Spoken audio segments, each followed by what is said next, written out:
ओम सहस्रशीर्षा पुरुष सहस्राक्ष सहस्रपाद स भूमिं विश्वतो वृत्वा अत्यतिष्ठादशाङ्गुलम्। ओम पुरुषे वेदं सर्वं यद्भूतं यच्च भाव्यम् उतामृतत्वस्य एषानो यदनेनातिरोहति। उतामृतत्व तत्वस्य सानो यदनेनातिरोहति। अमृत तत्व इस मंत्र में है और इसमें थोड़ा सा वृत्वा अत्यतिशदशांगुलम यहाँ पे कर दिया गया और उसमें जो था थोड़ा बहुत इस मंत्र में जो है परिवर्तन कुछ किया गया है। उन परम पुरुषों के सहस्त्रों अनंत मस्तक, सहस्त्रों नेत्र और सहस्त्र चरण है।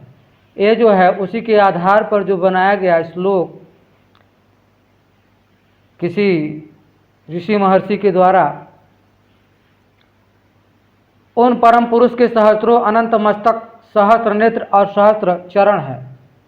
वे संपूर्ण विश्व की समस्त भूमि, पूरे स्थान को सब ओर से व्याप्त करके इससे 10 अंगुल अनंत योजन ऊपर स्थित है, अर्थात वे ब्रह्मांड में व्यापक होते हुए उससे भी परे हैं। यह मंत्र भगवान विष्णु के देशगत विभुत्व का प्रतिपादक है। यह जो समय वर्तमान जगत है, जो बीत गया है और जो आगे होने वाला है, यह सभी परम पुरुष ही हैं। इसके अतिरिक्त वे अमृत तत्व, मोक्ष पद के तथा जो अन्न से भोजन द्वारा जीवित रहते हैं, उन सब के भी ईश्वर हैं, अधीश्वर शासक हैं। यह मंत्र भगवान के सर्व कालव्यापी रूप का वर्णन करता है। इन मंत्रों के माध्यम से सीधा सीधा विष्णु से जो है उपनिषद के अनुसार पुरुष सूक्त के प्रारंभिक 4 मंत्रों में वासुदेव, संकर्षण, प्रद्युम्न एवं अनिरुद्ध इन चतुर्व्यूहात्मक भगवत स्वरूपों का वर्णन भी होता है। प्रथम मंत्र में भगवान के वासुदेव स्वरूप का वर्णन है। मंत्र के अनुसार वे अनंत है, सबको व्याप्त करके भी सबसे परे हैं। उन्हीं का दिव्य प्रकाश समस्त अंतःकरण में है और फिर भी वे अंतःकरणों के धर्मों से निर्लिप्त सबसे परे हैं। यही उनका चेतनात्मक वासुदेव रूप है। अब इन मंत्रों का संबंध देखिए सीधा जोड़ दे रहे हैं किससे? कृष्ण से। जबकि जो शुद्ध जो वेद मंत्र है उसमें जो है वो सीधा सीधा संबंध जो है वो कालजयित ईश्वर से है, जो ओम जिसका नाम है। आगे जो ऋषि ने जो बनाया है इस श्लोक जो है उसके आधार पर उसमें जो है उपनिषद में एक नया उपनिषद बनाया है। उस उपनिषद में वासुदेव से संबंध स्थापित किया जा रहा है। पहले विष्णु थे, फिर विष्णु से वो वासुदेव कृष्ण हो गए।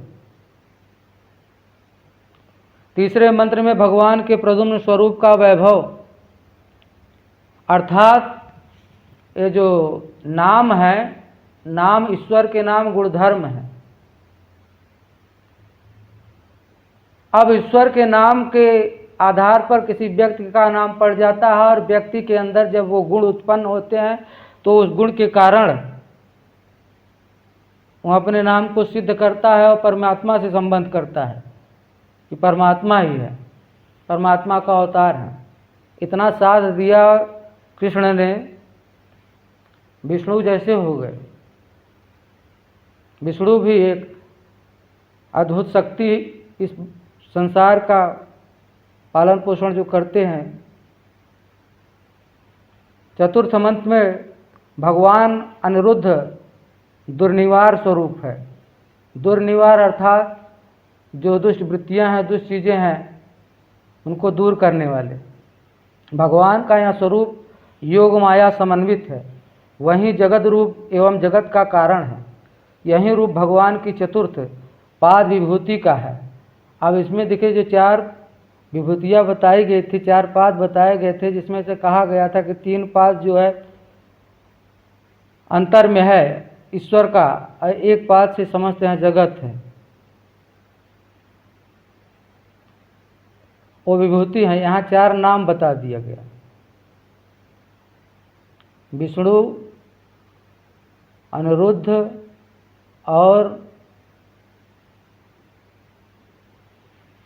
संकर्षण प्रद्युम्न।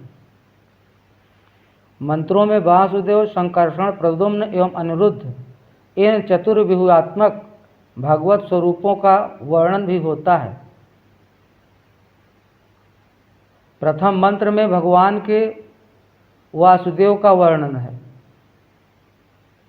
मंत्र के अनुसार वे अनंत हैं, सबको व्याप्त करके भी सबसे परे हैं। उन्हीं का दिव्य प्रकाश समस्त अंतःकरण में और फिर भी वे अंतःकरण के धर्मों से निर्लिप्त सबसे परे हैं, सबके अंदर हैं। चतुर्व्यूहात्मक 4 प्रकार का जो चक्रव्यूह है,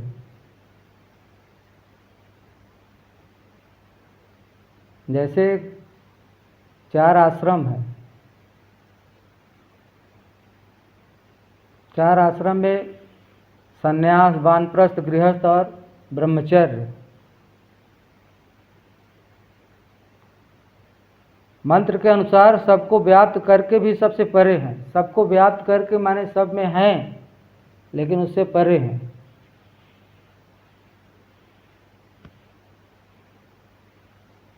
उन्हीं का दिव्य प्रकाश समस्त अंतःकरण में है और फिर वे अंतःकरण के धर्मों से निर्लिप्त अंतःकरण में है। उन्हीं का प्रकाश सभी के अंतःकरण में है। अंतःकरण मतलब उसका जो अंतर हृदय है, अंतरात्मा है, अंतर्मन है, तो उसमें जो है उस ईश्वर की शक्ति, ईश्वर विद्यमान है, लेकिन फिर भी उससे निर्लिप्त है, उसमें लिप्त नहीं है। इसीलिए मनुष्य स्वतंत्र है, कुछ भी करने के लिए कोई रोकने वाला उसे नहीं है। वो अपने मस्तिष्क से रोक ले, समझ ले, विचार कर ले, या फिर भारी मात्रा पर प्रशासन उसका काम करे, रोके उसको। लेकिन जो आंतरिक जो हो रहा है कार्यक्रम, वह ईश्वर से संबंधित अंतःकरणों के धर्मों से निर्लिप्त सबसे परे है। यही उनका चेतनात्मक वासुदेव रूप है। दूसरे मंत्र में उनके संकर्षण का मतलब होता है आकर्षण। आकर्षण माने किसी चीज़ को अपनी तरफ खींचना। संकर्षण का मतलब हुआ कि जो संकीर्ण करता है, एक चीज़ों को बांधता है, कॉम्प्लिकेटेड, अपने जो एक रहस्यात्मक चीज़ों से, मतलब कि जाल से या किसी तरह से वो बांध रखा है, पकड़ रखा है। कॉम्प्लिकेटेड जो आकर्षण है, लेकिन वो संकर्षण है। संकर्षण अर्थात वो बहुत ही एग्जीक्यूटेबल, अर्थात कॉम्प्लिकेटेड के साथ साथ एग्जीक्यूट भी करता है, खींचता है। संकर्षण स्वरूप दिव्य प्राणात्मक है, दिव्य प्राणात्मक है। अब ये प्राण कैसा है? अब प्राण को आप कैसे शब्दों में बताओगे कि प्राण कैसा है? प्राण का अपना आकर्षण है, अद्भुत आकर्षण है। इस प्राण के आकर्षण से ही यह पृथ्वी पर जो जीव सारे हैं, आदमी, स्त्री, पुरुष, बाल बच्चे, प्राण से ही शरीर से जुड़े हैं। तो यहाँ संकर्षण स्वरूप दिव्य प्राणात्मक है। समस्त जगत त्रिकाल में इसी रूप में व्यक्त होता है। समस्त जगत और त्रिकाल में माने तीनों काल में, भविष्य, भूत और वर्तमान। और भगवान का यही रूप उसका शासक एवं स्वामी है। यहाँ भगवान का ईश्वर स्वरूप है। तीसरे मंत्र में भगवान के प्रद्युम्न स्वरूप का वैभव है। प्रद्युम्न नाम का कृष्ण का एक लड़का हुआ, लेकिन यहाँ प्रद्युम्न कृष्ण का लड़का नहीं, प्रद्युम्न, प्र अर्थात जो प्राचीन प्राकृतिक, द्यु अर्थात जो प्रकाशवान लोक है, जैसे कि द्युलोक है जहाँ पर आकाश में सूर्य आदि तारे वगैरह रहते हैं, तो द्युलोक। मन द्युम्न, द्युम्न माने उसमें रहने वाले, प्रद्युम्न।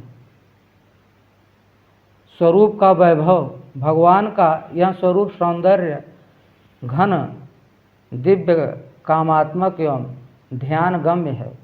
यह बहुत ही काम्यात्मक और ध्यान गम्य है। ध्यान के माध्यम से यहाँ ईश्वर का वैभव मानव को प्राप्त होता है।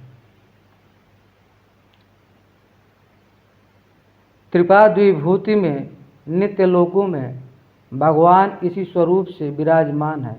त्रिपाद्विभूति में नित्य लोकों में। अब यहाँ पर जो बात समझने योग्य है, ईश्वर के 4 पाद हैं और 4 पाद में से सिर्फ एक पाद में, एक हिस्से में यहाँ संपूर्ण जो दिखाई देने वाला संसार विद्यमान है, और 3 पाद जो है वो नित्य लोक है। क्योंकि यहाँ पर नित्य तो है नहीं, ये संसार नित्य नहीं है, अनित्य है, परिवर्तनशील है। लेकिन जो 3 पाद है, 3 त्रिपाद्विभूति में नित्य लोकों में भगवान इसी स्वरूप से विराजमान है। श्रुति के इस तात्पर्य को उपनिषद ने स्पष्ट किया है। श्रुति के इसी तात्पर्य को उपनिषद में विस्तार से बताया गया है। उपनिषद को भी देखेंगे, हम तो सब देख ही रहे हैं। चतुर्थ मंत्रों में भगवान का अनिरुद्ध दुर्निवार स्वरूप है। भगवान का यह स्वरूप योग माया समन्वित है। यह योग की माया से संबंधित है, समन्वित है अर्थात उसमें मिला हुआ है। वहीं जगत रूप एवं जगत का कारण है। यही रूप भगवान की चतुर्थ पाद विभूति का है। ओम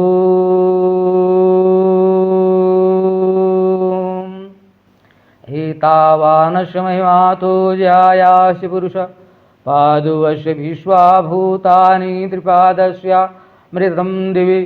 ॐ त्रिपादुधर्वोदयत पुरुष पादुवस्य एहा भवत पुनः ततो विश्वंग व्याक्रामत शासना न शने अभि। ॐ तस्माद् विराट् जायत विराजो अधिपुरुष सजातु अत्यरिच्यत पश्चाद भूमि मथो पुरः। यह जो मंत्र हैं 2 3 3 4 5 3 मंत्र ऊपर के मंत्रों में थोड़ा सा फेरबदल किया गया, लेकिन यहाँ पर कोई खास फेरबदल नहीं किया गया है। वही मंत्र है, वेद के मंत्र ही हैं। थोड़ा बहुत स्वर और मात्राओं का आगे पीछे किया गया। यह भूत भविष्य वर्तमान से संबद्ध समस्त जगत इन परम पुरुष का वैभव है। वे अपने इस विभूति विस्तार से महान हैं। उन परमेश्वर की एक पाद विभूति चतुरांश में ही यह पंचभूतात्मक विश्व है। जिस प्रकार से भाव ऊपर का था, ऊपर के मंत्रों का था, लगभग वही जो है, अर्थात जो वेद के जो मंत्र काम जो प्रारंभ में जो मंत्रों का मैंने किया था, जो भाव है वही मंत्र यहाँ है। उसमें कुछ खास नहीं। चतुरांत में मतलब बताया गया कि 3 पाद जो है वो तो नित्य लोक वाले हैं। जो एक पाद है, एक पाद में क्या है कि जो पंचभूत है, पंचभूतात्मक विश्व है, उनकी शेष त्रिपाद्विभूत में शाश्वत दिव्य लोक, बैकुंठ, गोलोक, साकेत, शिवलोक आदि हैं। अब ये सारे लोक हैं। आज आपके पास वो साधन नहीं है कि आप वहाँ पर जा सकें और अपना निवास कर सकें। वैज्ञानिकों ने जो है ऐसे ग्रहों को खोज लिया है जहाँ पर उनको इन चीज़ों की अनुभूतियाँ होती हैं, और ये सारे लोक हैं। बैकुंठ लोक है, गोलोक है, साकेत और शिवलोक आदि भी है। ये सारी हमारी पृथ्वी से बहुत दूर हैं। वहाँ पर लाखों साल, करोड़ साल आपको लग जाएंगे जाने में। यदि आप बहुत तेज़ रॉकेट से जाएं, हजारों लाखों किलोमीटर के सेकंड की रफ्तार से जाए वहाँ रॉकेट, प्रकाश जो सूर्य की जो किरणें हैं वो बहुत तेज़ चलती हैं। 8 मिनट में, लगभग 8 मिनट 52 सेकंड वह पृथ्वी पर आ जाती है। तो उनकी प्रकाश की जो किरण है, प्रकाश की जो रफ्तार है, उस किरण की वह रफ्तार बहुत तेज है। अब एक साल में जितना वह प्रकाश की किरण दूरी को तय करेगी उसे प्रकाश वर्ष कहते हैं। अब 8 मिनट में पृथ्वी पर वहाँ आ जाती है, 8 मिनट कुछ सेकंड में, 52 सेकंड या थोड़ा आगे पीछे। तो यह प्रकाश की किरण एक साल में पूरा कितने दूर जाएगी, उसे एक प्रकाश वर्ष कहते हैं। अब आप सूर्य की किरण से यात्रा करें तो एक प्रकाश वर्ष की दूरी तय करने में आपको कितना समय लगेगा? बहुत लंबा समय लगेगा। 8 मिनट में जब वो 14 करोड़ किलोमीटर आ रही, अब इस प्रकाश की किरण की जो तीव्रता है वो बहुत तेज है, और यहाँ एक प्रकाश वर्ष की जो दूरी है बहुत बड़ी दूरी हो जाएगी। लेकिन इस अंतरिक्ष में बहुत सारी ऐसी जगहें हैं जहाँ पर प्रकाश वर्ष की जो दूरी है वो भी कम है। कितने प्रकाश वर्ष लग जाएंगे आपको वहाँ तक पहुँचने। लेकिन मशीन जो है मनुष्यों ने निर्मित किया, ऐसे कुछ दूरबीन और कुछ ऐसे रॉकेट सिस्टम, कुछ रिमोट और सैटेलाइट जिसको छोड़ दिया है, वे अनंत यात्रा ही कर रहे हैं। 25, 30, 40 साल से अभी था एक जो छोड़ा था 75 में कितने में, और वेजर का नाम था उसका, वॉयेजर। तो वो जो है 40-40 साल हो गए उसके गए, तो वो बहुत दूर चला गया है। तो जहाँ तक वो जा रहा है तो उसकी सारी जो जानकारी आसपास की है वो देता जा रहा है। और भी कुछ दूरबीनें ऐसी हैं, बड़ी बड़ी दूरबीनें हैं कि दूरबीन की सहायता से जो है अंतरिक्ष में बड़े बड़े टेलीस्कोप लगा रखे हैं वैज्ञानिकों ने। अंतरिक्ष में स्टेशन जो बना रखा है वहाँ पर से तो रिसर्च करते ही हैं, शोध करते हैं। ये तो ज़्यादा दूर नहीं है, पृथ्वी की कक्षा से 200-300 किलोमीटर की ऊंचाई पर है। लेकिन जो टेलीस्कोप वगैरह लगाया गया है वो बहुत दूर लगाया गया है, सैटेलाइट अंतरिक्ष में। अंतरिक्ष में अर्थात यहाँ से 50,000 1 लाख किलोमीटर की दूरी पर, 10 लाख 50 लाख की भी कह सकते हैं, क्योंकि रॉकेट में इतनी रफ्तार होती है कि वो थोड़ा सा उसको थाम दिया जाए तो बहुत दूर लेकर चला जाएगा। क्योंकि वो सेकंड में जो है 10, 15, 20, 50, 100 किलोमीटर एक सेकंड में जाने वाले हैं। तो हम बात कर रहे थे कि वैकुंठ लोक, गोलोक, साकेत लोक आदि हैं। यह मंत्र भगवान के वैभव का वर्णन करता है और नित्य लोकों के वर्णन द्वारा उनके मोक्ष पद को बतलाता है। अब वहाँ पर जाने की मतलब कि हम इस शरीर के द्वारा तो नहीं जा सकते। ऐसा शरीर अभी हमारे पास वैसा शरीर और वैसे विमान नहीं है। लेकिन यदि आप साधना के माध्यम से भी जो है एक जो बाहर जैसा है वैसा आपके अंदर भी है। जगत 2 प्रकार का है। एक तो जगत जो है बाहर अंतरिक्ष में फैला हुआ दूर दूर तक है, और एक जगत हमारे अंदर है, हमारी आत्मा का, हमारे मन का, हमारे शरीर का, हमारी वाणी का। तो उसमें जो है ईश्वर का साक्षात्कार और ईश्वर का जो लोक है और मनुष्य को प्राप्त होता है।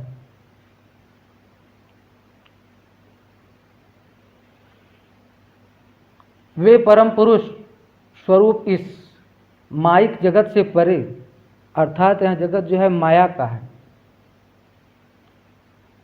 त्रिपाद विभूति में प्रकाशमान है। वहाँ माया का प्रवेश न होने से उनका स्वरूप नित्य प्रकाशमान है। यह जो है यह जगत जो है माया से घिरा हुआ, बहुत प्रकार की जो यहाँ पर जो है चकाचौंध और तरह तरह का जो है बनावटी जो है आर्टिफिशियल बहुत सारी चीज़ों को जो है किया जाता है और दिखाया जाता है और होता है। तरह तरह के लोग जो है छल कपट और आकर्षणपूर्ण इसे बनाया गया है। तो यह माया का जो लोक है इससे परे, इससे अलग जो है ईश्वर का जो लोक है 3 पाद का,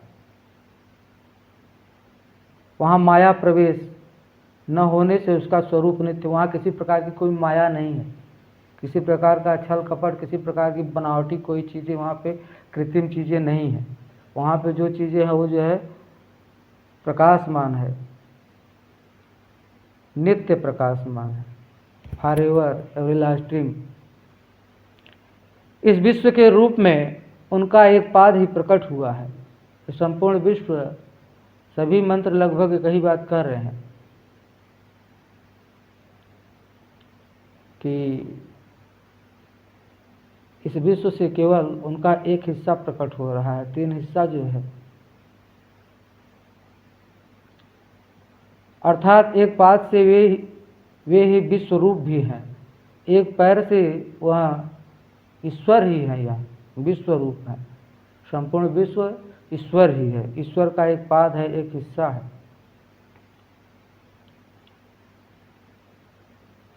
इसलिए वे ही संपूर्ण जड़ एवं चेतन में उभयात्मक जगत को परिव्याप्त किए हुए हैं। जड़ और चेतन दोनों, जड़ का मतलब जो प्रकृति, पहाड़, पर्वत, आकाश, पेड़, ये सारी चीज़ें हैं। चेतन अर्थात जो जीव हैं, जीव छोटे बड़े बहुत प्रकार के हैं, ये सब में दोनों में जो समान रूप से व्याप्त है वहाँ ईश्वर है, और ईश्वर का यह एक हिस्सा है, संपूर्ण ईश्वर नहीं है। संपूर्ण ईश्वर जो है 3 जो है, इससे वो इनविजिबल, नित्य, यहाँ पर जो है पूरा शाश्वत नहीं है, लेकिन ईश्वर के शक्ति से शाश्वत जैसा लगता है।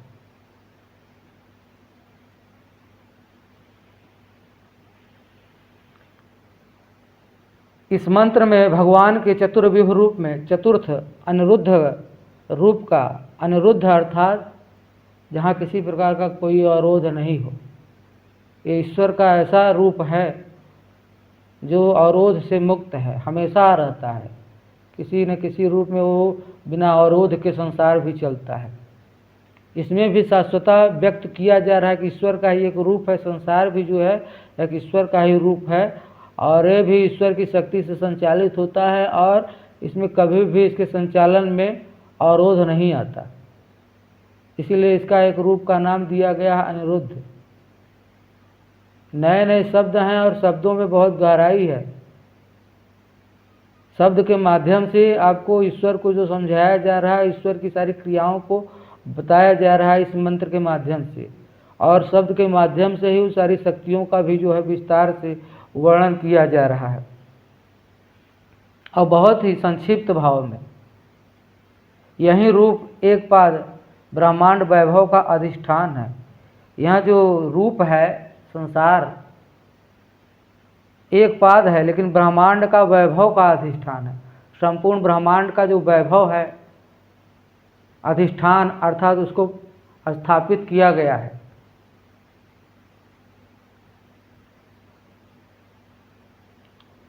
उन्हीं आदि पुरुष से विराट ब्रह्मांड उत्पन्न होता है। वे परम पुरुष ही विराट के आदि पुरुष आदि देवता हिरण्यगर्भ हुए। वह हिरण्यगर्भ उत्पन्न होकर अत्यंत प्रकाशित हुआ। बाद में उसी ने भूमि, लोकादि तथा शरीर, देव, मानव, तिर्यक आदि उत्पन्न किए। इस मंत्र में श्री नारायण से माया एवं जीव की उत्पत्ति का वर्णन है।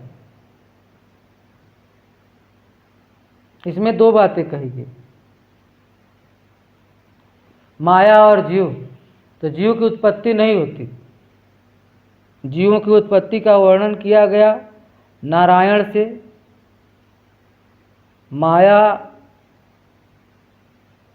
एवं जीव की, अर्थात माया अलग है, जीव अलग है, अर्थात माया से जीव को जोड़ा गया। शरीर भी एक माया है, शरीर से जीव को जोड़ना ही यहाँ पर उसकी जो है जीव की उत्पत्ति कह दिया गया है, क्योंकि शरीर भी तो आवश्यक है। बिना शरीर के कोई उसका आत्मा का होना न होना कोई मायने नहीं रखता। शरीर से आत्मा का सारा तप और सारा देवत्व, सारा संसार, सारा जो ब्रह्मांड और ब्रह्मदत्व, विश्वत्व, जो भी चीज़ें हैं वो शरीर के माध्यम से, आत्मा के माध्यम से ही वो प्रकट होती हैं। ईश्वर भी शरीर के माध्यम से ही अपने ऐश्वर्य को प्रकट करता है।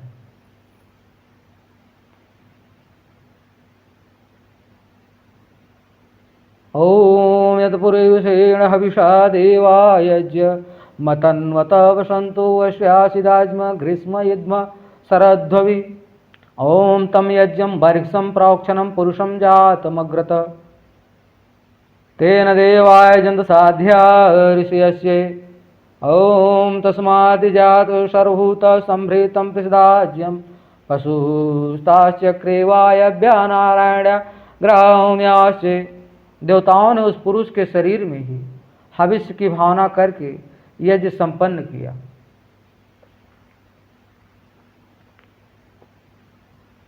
देवताओं ने उस पुरुष के शरीर में ही हविष्य की भावना करके यह यज्ञ संपन्न किया।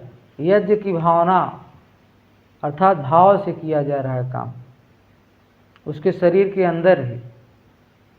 देवताओं ने उस पुरुष के शरीर के अंदर तो सब कुछ है ही, हम लोग भी उसी के अंदर ही, सब कुछ उसी के अंदर। जो पूरा विश्व संसार ब्रह्मांड जो एक पाद जो एक पैर के नीचे है, पाद में है, तो हम भी तो उसी के अंदर, सब कुछ उसी के अंदर है। अब उसी शरीर का जो पाँव है, पाँव के नीचे, पाँव का कहने का मतलब ये नहीं है कि पाँव एक भाग है, डिवाइड मान लो 4 भाग में किया गया, तो 4 भाग जो है, एक भाग जो है, एक भाग में हम भी आप भी सब उसी चीज़ें में हैं, उसी का अंश है, उसी की शरीर है, और उसी में हम आप भावना कर रहे हैं। देवता लोग जो हुए, जो जानने वाले हुए, जानने वाला कौन हुआ? जिसको स्वयं का ज्ञान है। तो स्वयं का ज्ञान कहाँ से हुआ? पर्वतों को अपना ज्ञान थोड़ी हो गया कि हिमालय पर्वत को अपना ज्ञान हो गया और वह जो है भावना और यज्ञ करने लगा। सागर को ऐसा नहीं हुआ। तारा सूर्य हैं, देवत्व तो हैं, लेकिन उनके अंदर वो भाव नहीं है, मनुष्य के अंदर हुआ। वायु है, आकाश है, पृथ्वी है, ये जो तत्व हैं, यह जो है मथ करके जो प्योर रूप से हैं, शुद्ध रूप से, वो मानव शरीर में ही उपस्थित हुए हैं। मानव शरीर के माध्यम से वह जो है, जो परम तत्व परमात्मा है, वह प्रकट होता है। सारे देवता इसके माध्यम से यज्ञ करते हैं, भावना करते हैं, क्योंकि उसी के शरीर में उसी का सारा सब कुछ है। इसमें यज्ञ जो किया, बसंत ऋतु घृत, जो बसंत ऋतु है, यहाँ जो ऋतु है, जो सर्दी की जो ऋतु है, इसके अभी बसंत ऋतु आने वाला ही है। तो बसंत ऋतु जो है, घृत हुआ। जैसे कि अब एक बताया गया यहाँ पर कि यज्ञ करने की विधि, यज्ञ कैसे करते हैं, कैसे देवताओं ने कैसे किया। देवता जो हमें देने वाले हैं, जो हमारे शरीर में भी रहते हैं, हमारे शरीर से बाहर भी रहते हैं।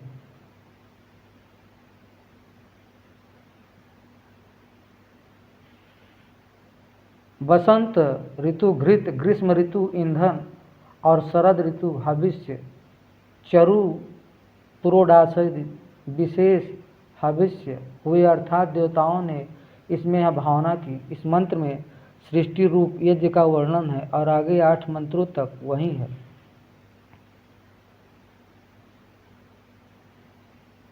पुरोडास, पूर्व का मतलब पूर्व हुआ देश, नगर, दिशाएं ही इसमें अभी हैं।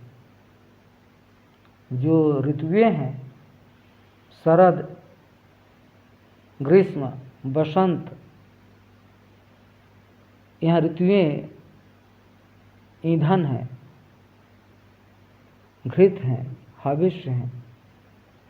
अर्थात देवताओं ने इसमें यह भावना की, भावना से यह कार्य हुआ।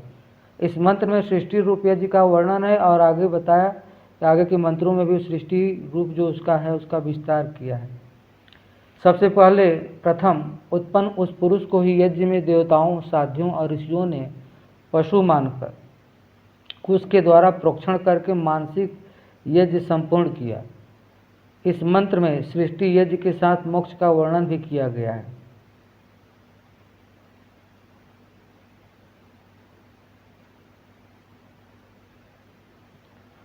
उस यज्ञ, ऐसे यज्ञ से जिसमें सब कुछ हवन कर दिया गया, प्रशस्त घृतादि दूध दही प्रभृति दूध दही के समान उत्पन्न हुए।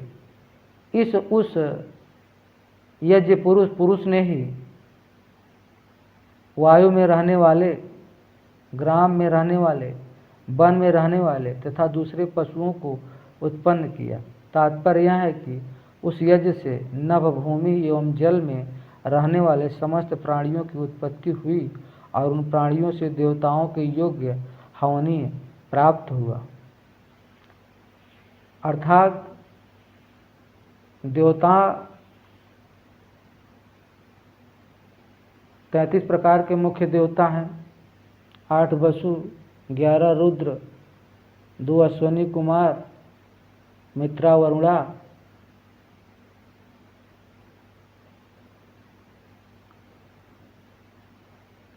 तो ये जो देवता हैं 8, 11 और 2,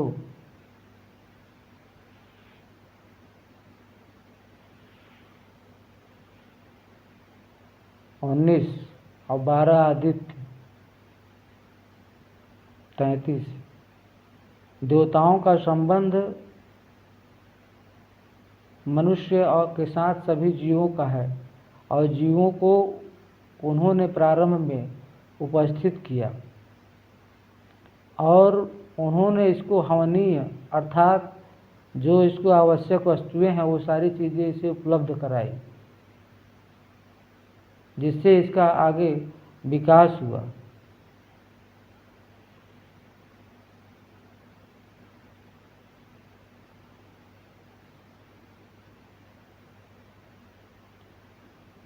सबसे प्रथम उत्पन्न उस पुरुष को ही यज्ञ में देवता, साध्यों और ऋषियों ने पशु मानकर उस परमात्मा को, पशु का मतलब हुआ कि जो बहुत शक्तिशाली है, कुश के द्वारा प्रोक्षण करके, कुश अर्थात कुश जो पवित्र माना जाता है, उसके द्वारा जल का जो है, जल के माध्यम से शुद्ध करके मानसिक यज्ञ संपूर्ण किया, मानसिक रूप से यज्ञ किया, साधना किया, तपस्या किया।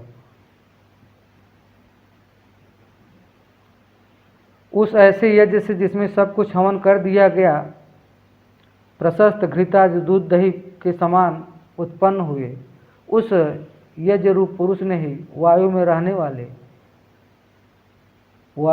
वाले बहुत सारे जीव हैं, गांव में रहने वाले, वनों में रहने वाले तथा दूसरे पशुओं को उत्पन्न किया। पशु रूप में ऋषियों ने, देवताओं ने उसका जो है मानसिक तप किया और उस हिसाब से जो है उस ईश्वर ने हर प्रकार के जीवों को उसी प्रकार से उत्पन्न कर दिया जो उनकी मानसिक इच्छा थी, मानसिक जैसा वो चाहते थे ऐसा हो। एक प्रकार से तो कल्पना किया जाए तो जिस प्रकार से वैज्ञानिक हैं, वैज्ञानिक क्या हैं, अपनी इच्छा अनुसार जो उनकी ज़रूरत होती है, अब शोध कर रहे हैं, पढ़ाई कर रहे हैं, अध्ययन कर रहे हैं, आवश्यकता के अनुसार जो नए नए यंत्रों को, नई नई चीज़ों को अपने जीवन को सुखमय बनाने के लिए बनाते रहते हैं और जो है समाज को जो है उसको किसी न किसी प्रकार से पहुंचाते हैं। भले ही बेच रहे हैं, बेचना भी ज़रूरी है क्योंकि उसमें जो है जो साधना, योग्यता, समय और शक्ति, धन लगा है, तो ऐसे मुफ्त में थोड़ी सबको दिया जाएगा। मुफ्त में दे दिया जाएगा तो लोगों की योग्यता का कोई वैल्यू नहीं रहेगी, योग्य और अयोग्य दोनों समान हो जाएंगे। तो योग्यता को बरकरार रखने के लिए, तब को बरकरार रखने के लिए एक प्रकार से ऋषियों का कार्यक्रम और वैज्ञानिकों का कार्यक्रम आपस में तालमेल रखता है। तो ऋषि जो है वो देवता और वैज्ञानिक हुए।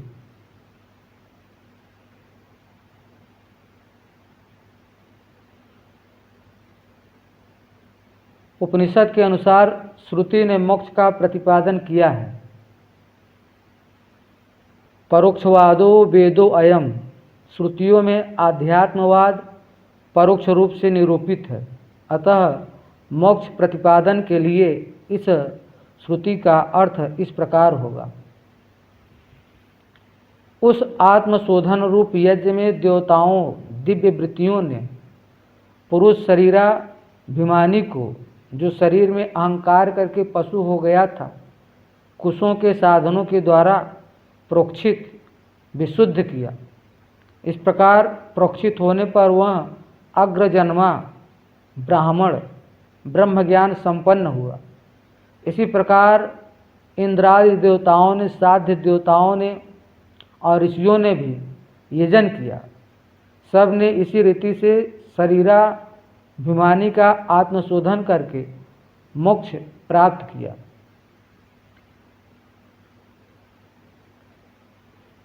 उपनिषद के अनुसार श्रुति और स्मृति दो प्रकार से है। श्रुति जो साक्षात वेद हैं, स्मृति जो लोगों की स्मृतियों में संचित होकर हमारे पास पहुँचे हैं, और श्रुति जो एक गुरु और शिष्य ने सुना है, गुरु ने कहा है, शिष्य ने सुना है। उपनिषद के अनुसार श्रुति ने मोक्ष का प्रतिपादन भी किया है, माने मोक्ष है, मुक्त हो जाते हैं। परोक्षवादो वयो वेदो अयम। श्रुतियों में आध्यात्मवाद परोक्ष रूप से निरूपित है, अतः मोक्ष प्रतिपादन के लिए इस श्रुति का अर्थ आत्मशोधन, आत्मशोधन रूप यज्ञ में देवताओं ने, दिव्य वृत्तियों ने, देवताओं ने और दिव्य वृत्तियों ने, यहाँ दिव्य वृत्तियाँ जो हैं वही देवता हैं। मानव मस्तिष्क, बुद्धि और आत्मा शोधन, आत्मा को शोधन कौन करेगा? आत्मा ने ही आत्मा का शोधन किया, अर्थात स्वयं को शुद्ध किया। दिव्य वृत्तियों ने पुरुष शरीराभिमानी को, अर्थात जो पुरुष शरीर का अभिमानी था, जो शरीर में अहंकार करके पशु हो गया था, शरीर को जो इतना ज़्यादा अहंकार भयंकर करके वो उसकी वृत्ति पूरा पशु जैसी हो गई थी। कुशों के साधना अर्थात योग के आसन के माध्यम से, ध्यान के माध्यम से, पवित्रता के माध्यम से, जैसा कि कुश जो है क्या है, कुश आज भी जो है कुश के माध्यम से पवित्र जो है पवित्रता कराया जाता है। घरों में जो जाते हैं, कथावाचक जाते हैं, वहाँ भी करते हैं। शादी ब्याह जब होता है तो अभी भी कुछ जो है तो पवित्र मार्जन मंत्र बोलते हैं, उसमें अभी जो है दूसरे मंत्रों को जो है तरह तरह का उसमें उपयोग करते हैं, लेकिन कुशा जो है वहाँ आत्मशुद्धि का जो है साधन बताया गया, यहाँ पर जो है इसके लिए उसका उपयोग करते हैं। पहले क्या होता था कि प्रत्येक कार्य को कुश के माध्यम से मार्जन होता था, खाने से पहले, और कुछ कार्य ऐसे होते हैं जब ईश्वर स्तुति वगैरह पूजा पाठ करते हैं, तो ऐसे ही आत्मशोधन करके अहंकार करके जो पशु हो गया था, कुशों के साधनों के द्वारा प्रोक्षित का मतलब हुआ कि जो उसमें अपेक्षित और प्रोक्षित का मतलब हुआ कि कंटेंट कर दिया, कंसंट्रेट कर दिया, एकाग्र कर दिया, उसी में बांध दिया, जोड़ दिया। हाँ, मतलब कि काफ़ी प्राचीन, प्र का मतलब जो पहले है, प्राचीन है, आदि है, अनादि है। रक्षित, प्रोक्षित का मतलब हो गया जो प्राचीन रूप से, अनादि रूप से रक्षित है, शाश्वत है, तो उसमें स्थापित कर दिया।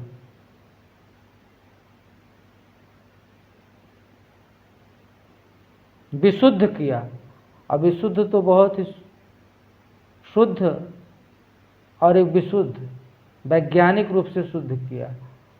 शुद्धता जो होती है, एक तो हम अपनी आंखों से देखते हैं, हाथ पैर से, और एक जो है सूक्ष्म रूप से जो हो रहा है उसको देखने के लिए हमें जो है यंत्र की ज़रूरत पड़ती है। जैसे कि बीमारी किसी को है, उसके ब्लड की जांच करनी है, और भी तरह तरह के यंत्र हैं जो शरीर के अंदर होने वाले, ज़मीन में जो है, ज़मीन के बाहर अंतरिक्ष में बहुत सारी चीज़ों की जानकारी हम यंत्रों के माध्यम से लेते हैं। उसी प्रकार से हम अपनी आत्मा की साइंटिफिक बुद्धि के माध्यम से शुद्ध किया। यहाँ बुद्धि को विज्ञान कहा गया। विज्ञान ही अन्वेषण और उसका विश्लेषण करता है।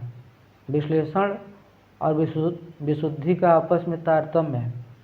विश्लेषण करना अर्थात संश्लेषण तो जोड़ना हुआ, विश्लेषण का मतलब सार्थकता निरर्थकता का मार्जन करना।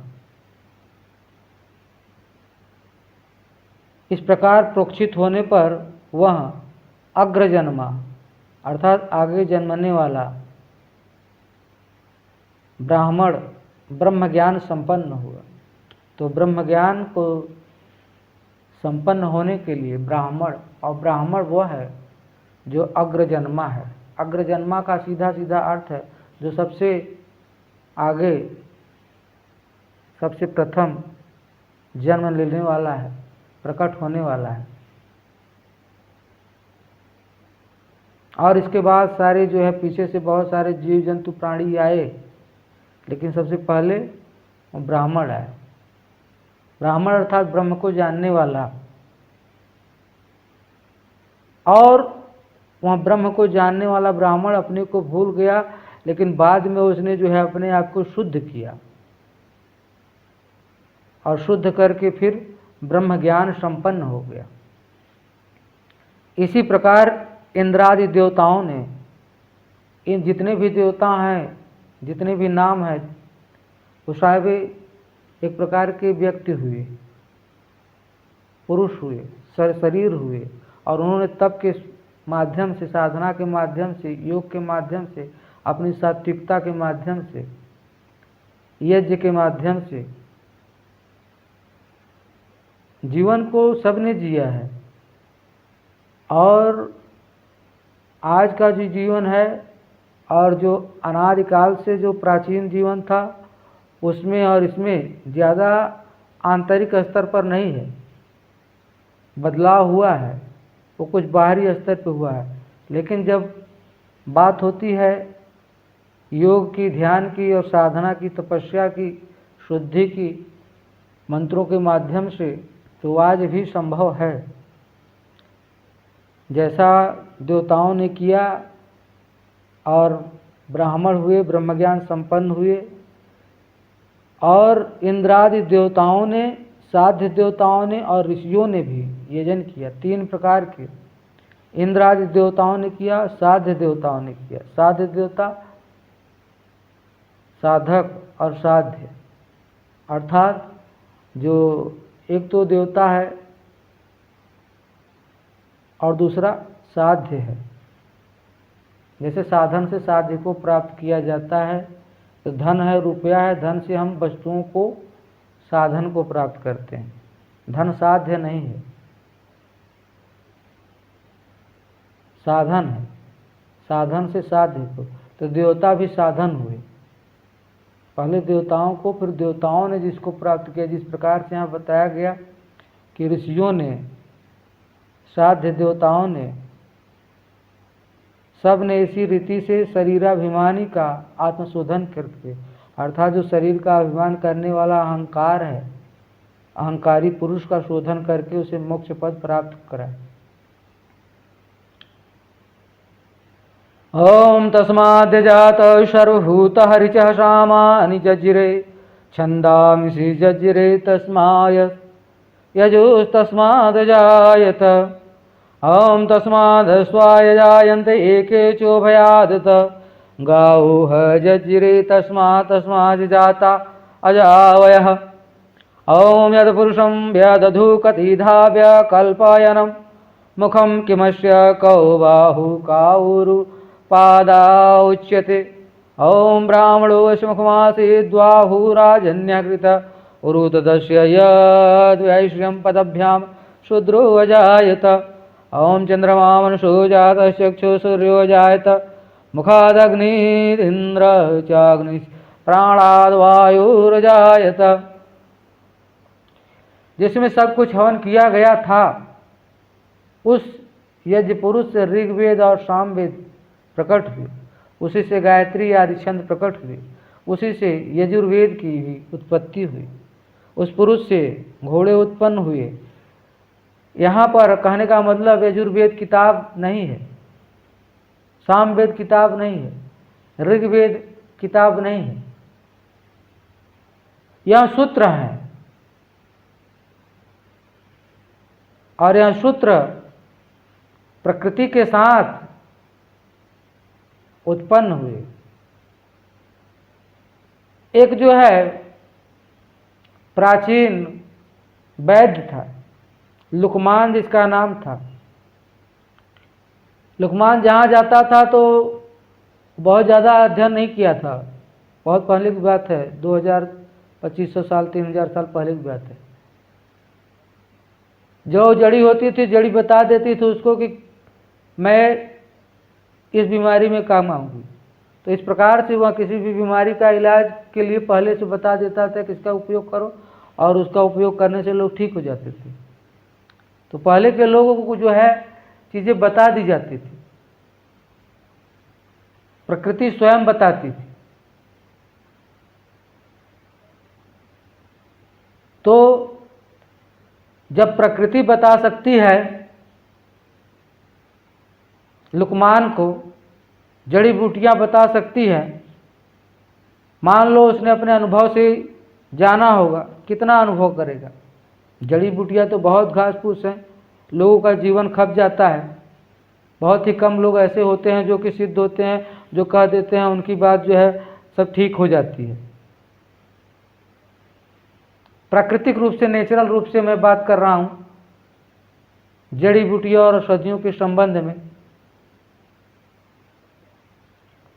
और शरीर में रहने वाली जो आत्मा है, आत्मा ने बुद्धि के ऊपर प्रकट कर दिया क्या? वेद के मंत्रों का भाव, उसका विषय। इस प्रकार से बहुत सारे ऋषि हुए, मुख्य 4 ही हुए, जो 4 वेदों को उन्होंने साक्षात्कार किया। अग्नि, वायु, आदित्य और अंगिरा।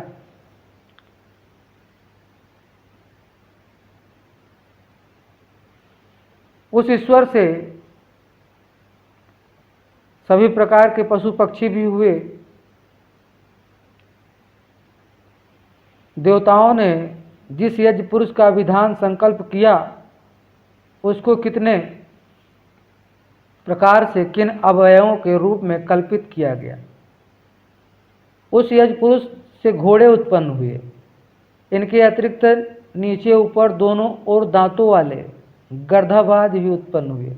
उसी से गौवें उत्पन्न हुई, और उसी से बकरियां और भेड़ भी उत्पन्न हुए। अर्थात वह प्रयोगशाला में, लेबोरेटरीज में ऐसे जीवों को जो है, प्रारंभ में क्या हुआ था कि मैथुनी सृष्टि नहीं थी, अमैथुन सृष्टि थी। अनादिकाल से ऐसा हुआ है कि युवा लोगों को उत्पन्न किया जाता है प्रारंभ में। जितने भी जीव जंतु प्राणी हैं और आदमी हैं, स्त्री पुरुष हैं, सबको युवा। अमैथुन सृष्टि में क्योंकि उनका पालन पोषण वह स्वयं अपना कर सकते हैं, बच्चे का और वृद्ध का कौन देखेगा। प्रारंभ में ऐसा होता है। और उसी दिशा में आज के वैज्ञानिक बढ़ रहे हैं। वैज्ञानिक भी उसी दिशा में लगे हैं कि आगे आने वाले समय में जो है सभी प्रकार के जीवों का जो दिन और जेन वगैरह होता है, उसको संचित करके नए रूप से जो है युवा जो है उत्पन्न कर सकें। अभी तो कॉपी कर रहे हैं, एक जीव का किसी दूसरे का जो क्लोनिंग का कार्यक्रम है वो चल रहा है कि किसी का जो है कॉपी करके सेम टू सेम वही बना देंगे। लेकिन नया जो है पूरा जिनको रख लिया जाए और फिर वो जो कॉपी है वो कॉपी ही कहीं जो है फिर से प्रकट कर दिया जाए, तो बड़ी चीज़ है, कोई इसमें कोई ज़्यादा दुर्लभ बात नहीं है। अभी मान लीजिए आपको जिस प्रकार से गाय, पशु, भेड़, बकरी 4 पाए, 2 पाए, 8 पाए हैं, अब अभी वैज्ञानिकों के पास पता नहीं कि सभी जीवों का उनके पास कलेक्शन हुआ है। मुझे नहीं लगता कि हुआ है, अभी तो सर्च ही कर रहे हैं वो। अभी उनको इतना भी पता नहीं कि कितने प्रकार के तत्व पाए जाते हैं जीवों के अंदर। वो जिन चीज़ों का अभी तक वो कर रहे हैं, वो कॉपी तो कर रहे हैं, लेकिन उसका पूरा का पूरा जो है कोडिंग नहीं कर पाए हैं, कोड वर्ड नहीं दे पाए, कि पूरा का पूरा पहचान नहीं कर पाए हैं। और पहचान में भी लंबा समय लगेगा। यदि पहचान कर भी लेंगे तो कब करेंगे कि वो सारी चीज़ें संचित करके सारे जीव, तब तक तो बहुत सारे जीव यहाँ पृथ्वी पर से लुप्त हो जाएंगे, और लुप्त भी हो चुके हैं। जो आगे आने वाली है, जो अभी बरकरार है, अभी इस पे काम चल रहा, तो हो सकता है कि भविष्य में जो है वो इसमें सफल हो जाएं और लोगों का जो है संचय कर लें। और सभी चीज़ों को, जीवों का, छोटे मोटे जीवों का तो कर ही सकते हैं, लेकिन उसमें भी बड़ी कॉम्प्लिकेटेड चीज़ें हैं। छोटी चीज़ें हम समझते हैं, वास्तव में छोटी चीज़ें होती नहीं।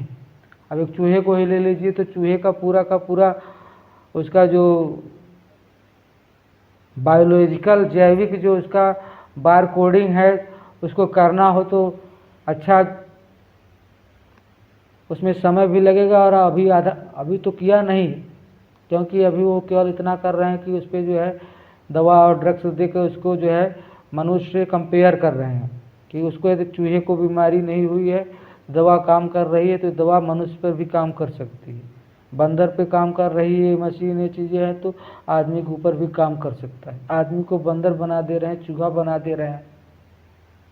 पहले जो है अपनी सारी चीज़ों का जो प्रयोग जो है बंदर और चूहों पे करते हैं। अभी एक जो वैज्ञानिक क्या हुआ, बहुत बड़ा धनी, जो पृथ्वी पर सबसे बड़ा धनी दुनिया का है, उसका नाम टेस्ला। उसने एक जो है मशीन का जो है चिप का जो आविष्कार कराया है, और वो चिप लगा देने के बाद आदमी की जो ज्ञानेंद्रियां हैं, जिनके कान जो है, आँख जो कमज़ोर हो गई, नहीं देख पा रहे हैं, उनको कृत्रिम रूप से आँख जो है लगाई जा सकती है।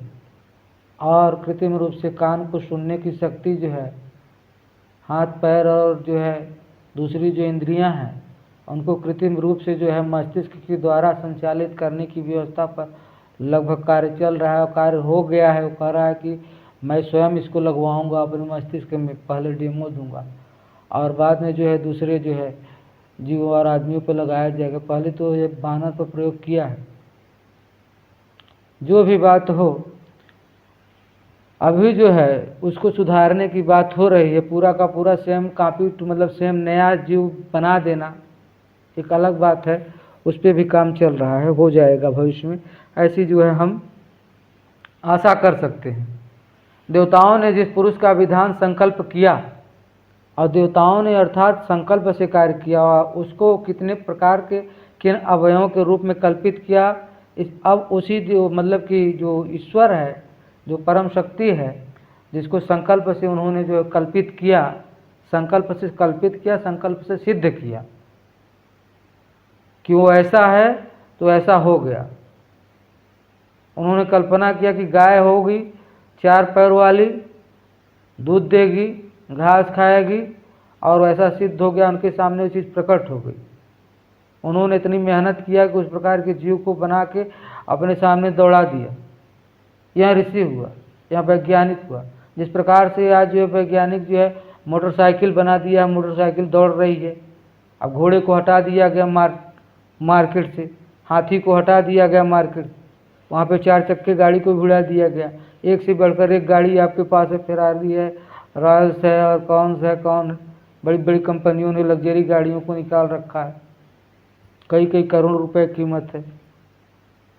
उसमें बैठने का रफ्तार और उसकी गाड़ी की जो चीज़ें हैं, उसे एक प्रकार की साधना ही है, वो ऋषि ही है। जरूरी नहीं है कि जो है एक ही ऋषि ने सारी जो है गाड़ी को बना दिया, लेकिन किसी ने उसको बनाया, बाद में उसका सुधार हुआ, इम्प्रूवमेंट हुआ। आज जो है वो गाड़ी जो है ब्रांडेड गाड़ी बन गई है। वहाँ गाड़ी विश्व में जो है भारी कीमत वसूला जा रहा है उस गाड़ी के लिए, उसका नाम और ब्रांड बिकता है।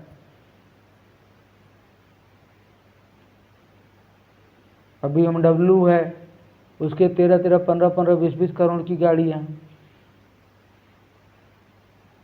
मर्सिडीज है, और इनकी जो गाड़ियाँ हैं बड़ी ही आलीशान गाड़ियाँ हैं। अब ये जो गाड़ियाँ हैं, अब हाथी का कैसे बनाए वैज्ञानिक ने? हाथी नहीं बनाता, घोड़ा नहीं बनाता, घोड़े और हाथी को मार देता है। क्यों? घोड़े हाथी नेचुरल रहेंगे, वो प्रकृति के घास फूस खाएंगे। जैसे सृष्टि का जो चक्र है, फूड चेन है, जो ईश्वर से जो संबंधित जो चेन है जिससे वो बंधे हुए हैं, वो उसको काट दे रहा, फूड चेन ही काट दे रहा है। तो इसलिए जो विज्ञान, आज का विज्ञान जो उन्नति कर रहा है, इसकी दिशा जो है वो खतरनाक है। जबकि वेद में जो बताए गए जो ऋषि हैं, महर्षि हैं, उनका जो दिशा है वो भी जो वैज्ञानिक हैं, उन्होंने किया, सुख सुविधा के साधन निर्मित किए, लेकिन ऐसे साधन निर्मित किए जो कि प्रकृति से संबंधित थे। उन्होंने ऐसी प्लेन को बनाया, जैसे गरुड़ क्या है,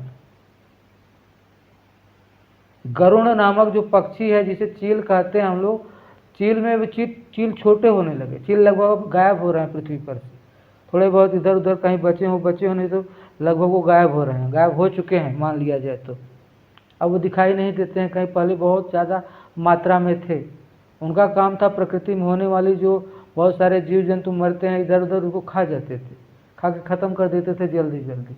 अभी पशु मरते हैं जो इधर उधर, वो गंध उसकी होती है, कहीं फेंक दिया इधर, कहीं फेंक दिया उधर। अब पशु भी ज़्यादा नहीं रह गए, पहले भी बहुत ज़्यादा पशु हुआ करते। तो पशुओं को जो है, उसका सृष्टि का जो अपना नियम था, उस नियम में जो है उसको हटा दिया गया। तो उसके द्वारा जो हानि पहुंचाने वाले जो वायरस थे, कीटाणु थे, जिनको खा जाता था, वो खा के खत्म कर देता था या उनको पैदा ही नहीं होने देता था। अब वो पैदा होंगे और रहेंगे और आगे मनुष्यों को खाएंगे। इस बात को समझा नहीं जा रहा हमारे आज के वैज्ञानिकों के माध्यम से। गरुड़ नामक जो विष्णु का जो बहुत बड़ा वाहन है, वो ऋषि की उत्पत्ति, ऋषि हुए थे कश्यप ऋषि। कश्यप ऋषि की संतानें थी, 2 संतानें थी, उनकी 2 पत्नियां थी। पहले प्रारंभिक काल में जो है महाभारत में घटना आती है। विनीता और एक और नाम था उसका,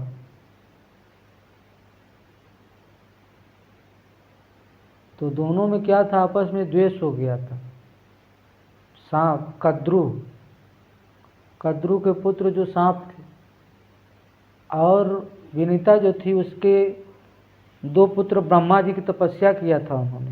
पहले जो क्या था कि पहले तपस्या पहले करते थे और बड़ी लंबी तपस्या करते थे। दैवी शक्तियों को प्राप्त करना है उनका ज्ञान, उनकी शिक्षा और उनका जो संसार का होने का उद्देश्य होता था। जैसे आज जो है लोग जो पढ़ते हैं लिखते हैं, नौकरी पेशा शादी ब्याह हेन तेन अपना जो कर रहे हैं कार्यक्रम, लेकिन जो बुद्धिजीवी होते थे, ज्ञान संपन्न होते थे, डायरेक्ट ईश्वरी दैवी शक्तियों को जो है साधते थे। आज भी आप जो है साधते हैं, और जिसकी जो सध गई है वो किसी न किसी प्रकार से लंबी साधना किया है, इसकी वजह से वो जो है आज जो है दुनिया पे हावी है। जैसे कि मैं टेस्ला के बारे में बता रहा था, वहाँ जो है तो वो भी साधना किया है, उसने भी कुछ मेहनत किया है, तपस्या किया है। यंत्र तंत्र जो बड़ी बड़ी कंपनियां बना के बैठे हैं, उनके नाती पोते और बच्चे जो है उनकी पीढ़ी को आगे बढ़ा रहे हैं। धीरू अंबानी और ये जो क्या नाम अडानी वगैरह हैं, इन्होंने जो धंधा किया, पैसा किया, उनके जो पिता थे, दादा थे, परिवार थे, तो इसमें भी साधना है, शिक्षा है, और इसमें सात्विकता जो है और किसी न किसी प्रकार से योग तो है ही। ब्राह्मण इसका मुख है, क्षत्रिय दोनों भुजाएं बना, दोनों भुजाओं से क्षत्रिय उत्पन्न हुए।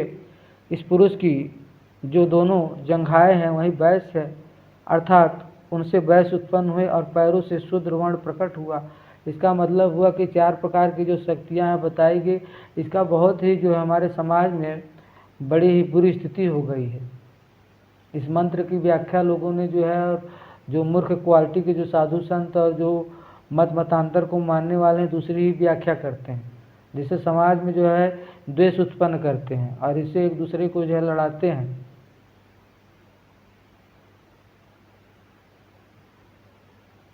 जबकि ऐसा नहीं है।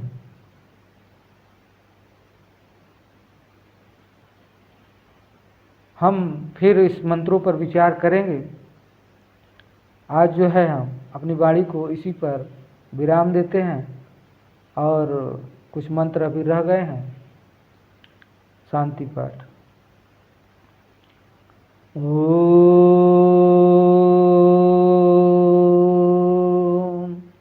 यजाग्रतो दूरमुदयति दैवं तदुषुप्तस्य तथैवैति दूरंगमं ज्योतिषां ज्योतिरेकं तन्मे मनः शिवसंकल्पमस्तु।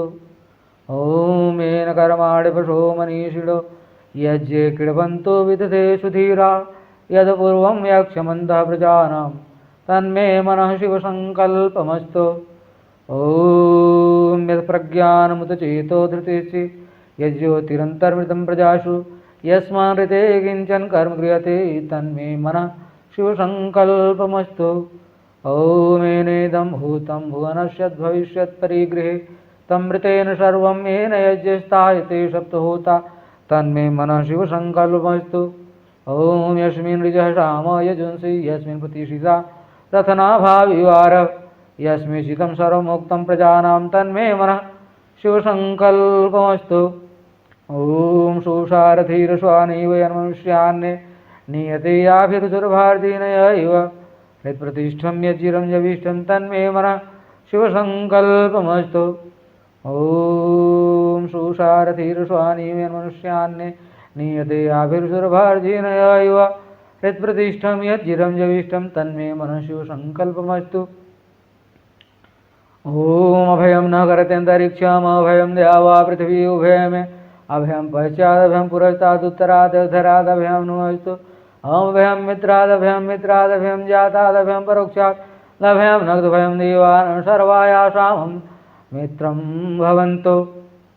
ओम देव शान्तिरन्तरिक्षं शान्तिः पृथिवी शान्तिराप शान्तिरोषधयः शान्तिर्वनस्पतिः शान्तिर्विश्वे देवा शान्तिर्ब्रह्म शान्तिः सर्वं शान्तिरेव शान्तिः सामा शान्तिरेधि। ओम शान्तिः शान्तिः शान्तिः।